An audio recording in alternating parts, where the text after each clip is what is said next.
पूजा करते समय आंखों से आंसू क्यों आता है? बहुत बार आपके जीवन में ऐसा जरूर हुआ होगा, जब आप पूजा करते होंगे या जब आप ध्यान करते होंगे, जाप करते होंगे या सच्चे दिल से भगवान को याद करते होंगे, तो आपकी आंखों में आंसू जरूर आया होगा। मनुष्य के आंखों में आंसू दो ही कंडीशन पे आता है, जब वह बहुत दुखी हो या बहुत ज्यादा सुखी हो।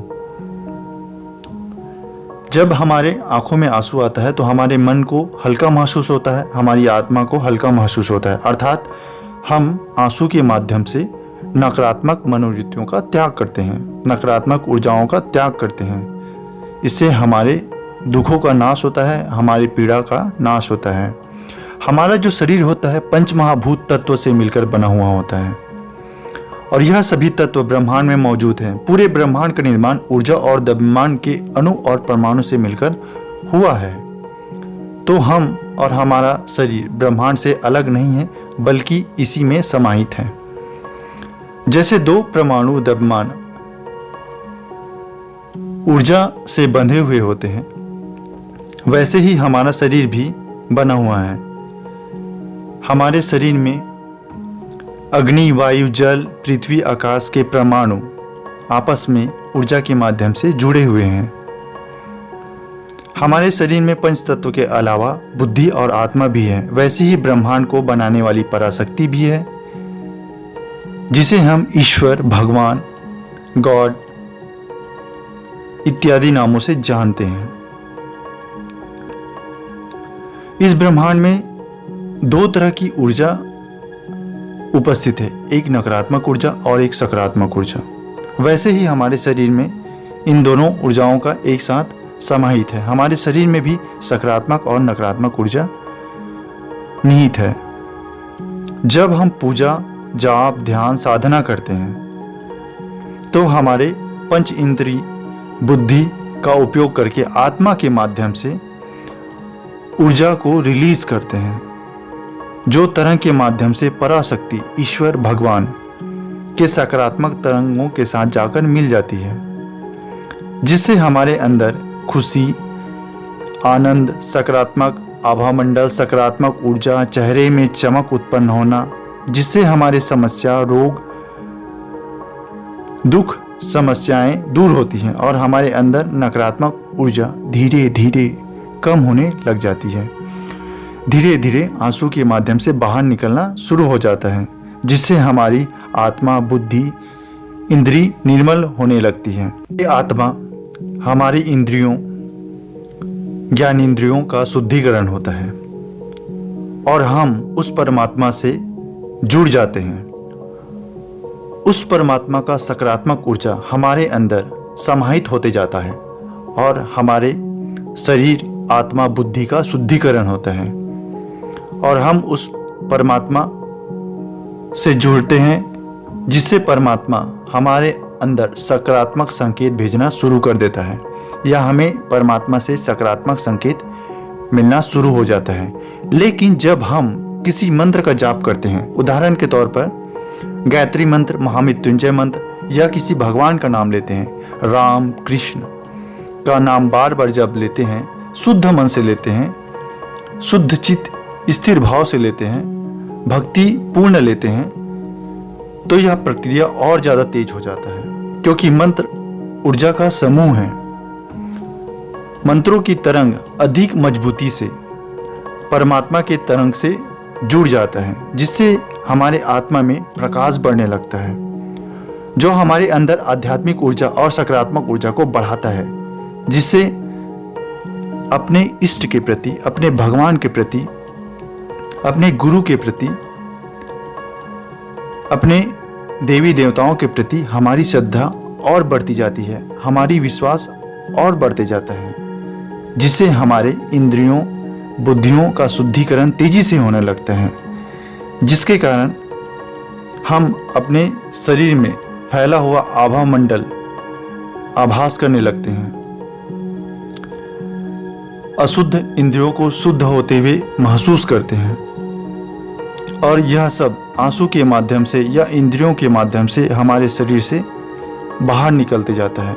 जितनी भी नकारात्मक ऊर्जा है हमारे शरीर से आंसू के माध्यम से हो या इंद्रियों के माध्यम से हो या पसीने के माध्यम से हो, सब बाहर निकलते जाता है, जिससे हमारा अंतःकरण और शुद्ध होते जाता है। यही शुद्धिकरण हम लोगों को बाकी लोगों से अलग बनाता है। हमारे आसपास कुछ ऐसी घटनाएं घटने लग जाती हैं, जैसे दीपक के लौ का प्रज्वलित होना, बड़ा दिखना, किसी आकार में परिवर्तित हो जाना, अधिक चमक आना, अगरबत्ती का धुआं भगवान की ओर जाना, शरीर के खून की बहने की आवाज सुनाई देना, ब्रह्मांड में अजीब अजीब आवाज सुनाई देना, ब्रह्मांड से आपको अजीब अजीब आवाज सुनाई देते हुए दिखेगा। प्रकृति के द्वारा आपको बहुत कुछ संकेत मिलना शुरू हो जाएगा। पशु पक्षियों के द्वारा कुछ अजीब अजीब घटनाएं घटना शुरू हो जाएगा। आकाश में बादलों के स्वरूप में कुछ परिवर्तन होना शुरू हो जाएगा। पूजा का फूल आपको गिरते हुए दिखेगा। अगरबत्ती की खुशबू आपको अच्छी लगने लग जाएगी। घर में एक अच्छी खुशबू आने लगेगा। आपके आसपास एक अच्छी खुशबू जैसा आपको सुगंध महसूस होगा। चेहरे में चमक, आपके चेहरे में चमक बढ़ जाएगा। आपका आभा मंडल तेज हो जाएगा। आपको दिव्य अनुभूति होना शुरू हो जाएगा। कई बार आपके बोलने से घटनाएं सच्ची में घटने लग जाएगी। आपको आंतरिक बहुत ज़्यादा खुशी महसूस होगी। यह सब सकारात्मक ऊर्जा की वजह से होता है। आप जब भगवान की सच्चे दिल से भक्ति करते हैं, भगवान की प्रार्थना करते हैं, तो आपका ऊर्जा दिनों दिन बढ़ते जाता है। आपको भगवान का संकेत मिलते जाता है और यही संकेत ही आपको लोगों से अलग बनाता है। आपके अंदर एक अलग ही विश्वास जगने लग जाता है अपने इष्ट के प्रति, और यही विश्वास ही आपको ऊपर ले जाता है। पर यह शुरुआती चरण होता है। जब यही प्रक्रिया आपके जीवन में बार बार होना लग जाए तो समझ लेना चाहिए कि आप किसी सिद्धि की ओर हैं, और आपको लगातार भगवान का स्मरण करते रहना चाहिए, ध्यान जाप साधना करते रहना चाहिए। लेकिन सभी मनुष्य को समान फल नहीं मिलता है। ऐसा क्यों होता है? भगवान ने भगवत गीता के माध्यम से 7वें अध्याय में बताया है, कई हजार मनुष्य में से कोई सिद्धि के लिए प्रयत्नशील होता है, और इसी तरह सिद्धि प्राप्त करने वालों में से कोई ही विरल भगवान को वास्तव में जान पाता है। इस कलयुग में प्रत्येक मनुष्य की पूजा भक्ति करने की अपनी सीमा होती है। पूरी तरह से निश्चल भक्ति, शुद्ध भक्ति करना हर मनुष्य के लिए संभव नहीं होता है।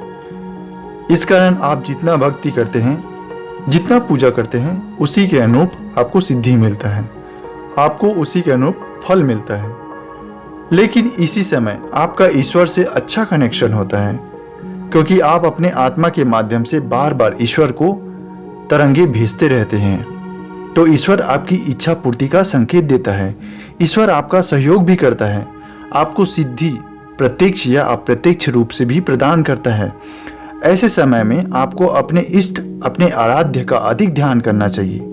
अपने नकारात्मक मनोवृत्तियों जैसे ईर्ष्या, द्वेष, गलत कार्यों का परित्याग कर देना चाहिए, ताकि आपका अच्छे से शुद्धिकरण हो सके। शुद्ध चित होकर आप भगवान की भक्ति अधिक से अधिक कर सके। इससे भगवान से मिलने वाला आशीर्वाद, फल कई गुना बढ़ जाता है। जो जीव भगवान की निर्मल भक्ति करता है, शुद्ध भक्ति करता है, भगवान उसका साथ जरूर देता है, उसको अपना चमत्कार दिखाना शुरू कर देता है। भगवान ने गीता के माध्यम से 9वें अध्याय में यह बताया है। भगवान कहते हैं, यदि कोई जीव मुझे प्रेम तथा भक्ति के साथ मुझ पर फूल, पत्र, फल, जल या किसी अन्य वस्तु को अर्पित करता है या मुझे प्रदान करता है, तो मैं उसे स्वीकार करता हूं। और जो मनुष्य अनन्य भाव से मेरे दिव्य स्वरूप का ध्यान करते हुए निरंतर मेरी पूजा करते हैं, उसकी आवश्यकताओं का मैं ध्यान रखता हूँ, उसकी आवश्यकताओं को मैं पूरा करता हूँ और जो भी उसके पास है उसकी रक्षा करता हूँ। तो ईश्वर ने इस तरह से स्पष्ट रूप से सभी मनुष्य के लिए यह कथन कहा है। ईश्वर की भक्ति करें, शुद्ध भक्ति करें, निश्चल भक्ति करें। ईश्वर आप सभी का भला करे। आज के लिए इतना ही। धन्यवाद।